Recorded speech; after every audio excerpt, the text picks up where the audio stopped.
Hello guys, welcome to this new video. आज हम बात करने वाले क्रिएटिन सप्लीमेंटेशन के बारे में।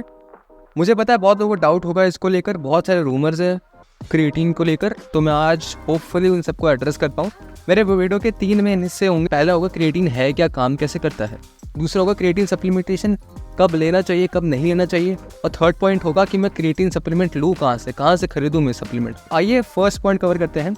क्रिएटिन है क्या। आपको समझना पड़ेगा कि आपके बॉडी के अंदर भी नेचुरली क्रिएटिन मिलता है फॉस्फोक्रिएटिन के फॉर्म में। मतलब इस क्रिएटिन में एक फॉस्फेट जुड़ा रहता है साथ में। 95% ऑफ फॉस्फोक्रिएटिन आपके मसल्स के अंदर मिलते हैं और 5% फॉस्फोक्रिएटिन आपके ब्रेन के अंदर मिलता है, सेंट्रल नर्वस सिस्टम के अंदर मिलता है। ये फॉस्फोक्रिएटिन एक रिजर्वोयर की तरह काम करता है और एटीपी रीजनरेशन में बहुत ही बड़ा रोल है इसका। आपकी बॉडी जब भी कोई एनर्जी डिमांडिंग चीज करती है, हो सकता है वो चलना हो, दौड़ना हो, वर्कआउट करना हो, एक्सरसाइज करना हो, जिसमें भी आपकी एनर्जी लगती है, तो आपकी बॉडी एटीपी खर्च करती है। एक ऐसा मॉलिक्यूल है जिसके अंदर 3 फॉस्फेट ग्रुप्स हैं।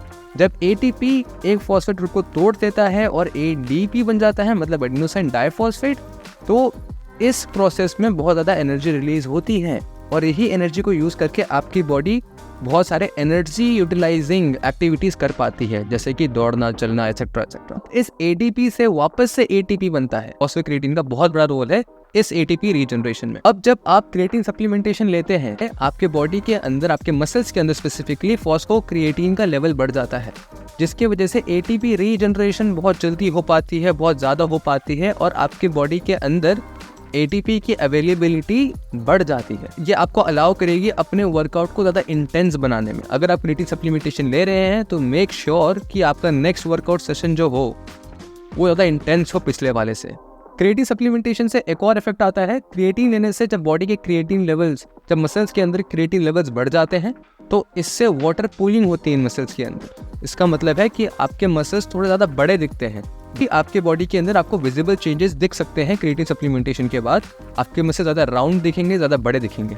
सेकंड पॉइंट है क्रिएटिन कब लूँ, कैसे लूँ और कब नहीं लेना चाहिए। ये बात ध्यान में रखें कि क्रिएटिन सप्लीमेंटेशन स्टार्ट करने से पहले अगर आपकी किडनी में कोई इश्यूज हैं, रीनल वेल फंक्शन का केस है आपके साथ, के लिए कोई मेडिकेशंस पे है, तो अपने प्राइमरी हेल्थ के फिजिशियन या अपने डॉक्टर से कंसल्टेशन करवा लें।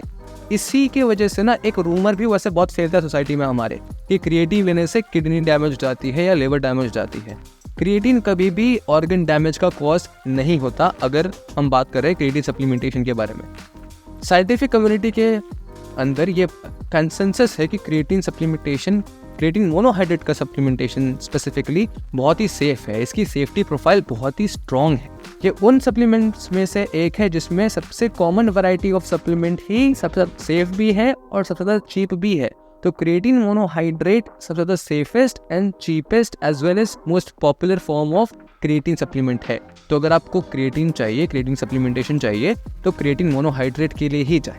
क्रिएटिन सप्लीमेंटेशन कहा जाता है कि आप 3 से 5 ग्राम सप्लीमेंट का ले हर दिन, चाहे वो दूध के साथ हो, पानी के साथ हो, जूस के साथ हो, कोई एनर्जी ड्रिंक के साथ हो, आप किसी के भी साथ क्रिएटिन सप्लीमेंट को ले सकते हैं। कभी भी ले सकते हैं। ये वर्कआउट से पहले भी ले सकते हैं, वर्कआउट के बाद भी, वर्कआउट के टाइम में भी। क्रिएटिन जो है वो एक सैचुरेशन सप्लीमेंट है। इसका मतलब है कि जैसे जैसे आप क्रिएटिन खाए जा रहे हैं, धीरे धीरे आपके मसल के अंदर के फॉस्फोक्रिएटिन लेवल्स धीरे धीरे करके बढ़ते हैं।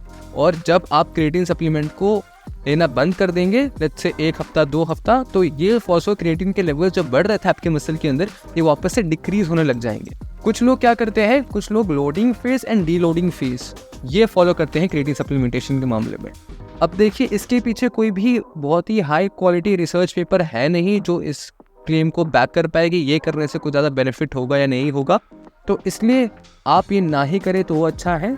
3 से 5 ग्राम क्रिएटिन लीजिए हर दिन और आप अगले 20-30 साल तक हर दिन ले सकते हैं इस सप्लीमेंट को। ऐसा कुछ नहीं है कि आपको ब्रेक लेना चाहिए या फिर कुछ दिनों के लिए ये सप्लीमेंट लेना बंद कर दीजिए। वो सब एक मिथ है, एक रूमर है।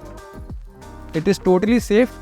सबसे सेफेस्ट फॉर्म ऑफ सप्लीमेंट है क्रिएटिन मोनोहाइड्रेट। थर्ड पॉइंट पे आते हैं। थर्ड पॉइंट हमारा ये है कि मैं क्रिएटिन सप्लीमेंट लूँ, कौन सा लूँ और कहाँ से। कोई भी सप्लीमेंटेशन स्टार्ट करते हैं तो जो सबसे फेमस ब्रांड्स हैं उनका ही लिया कीजिए, बिकॉज उससे कम से कम आप ये इंश्योर कर पाएंगे कि quality of supplement would be nice. कहूँगा, आपको एडवाइस करूँगा कि आप मसल बेस का ले सकते हैं, बिग मसल का ले सकते हैं, जीएनसी का ले सकते हैं। ये 3 कॉमन ब्रांड्स हैं जो क्रिएटिन सप्लीमेंटेशन देती है, क्रिएटिन सप्लीमेंट्स बेचती है। तो क्रिएटिन मोनोहाइड्रेट इन 3 ब्रांड्स का ले लीजिए। कहाँ से लीजिए? अमेज़ॉन से, ज़ेप्टोस एक्सेट्रा, मतलब इन जगहों से आप ले सकते हैं, इन वेबसाइट से ले सकते हैं। या फिर आप कोई भी सर्टिफाइड डीलर के पास जाइए जिसके पास लाइसेंस हो इन सप्लीमेंट्स को बेचने का। तो please go for trusted brands when it comes to creatine supplementation, और उनकी या तो ऑफिशियल वेबसाइट से लीजिए या फिर एक डीलर से लीजिए जो कि सर्टिफाइड। तो ऐसे ही अगर आपको वीडियो अच्छी लगी और ऐसे कुछ वीडियोस आपको चाहिए फ्यूचर में, आप अपने कमेंट्स में लिख सकते हैं, मुझे एडवाइस दे सकते हैं। And like the video, share the video. Thank you so much, take care.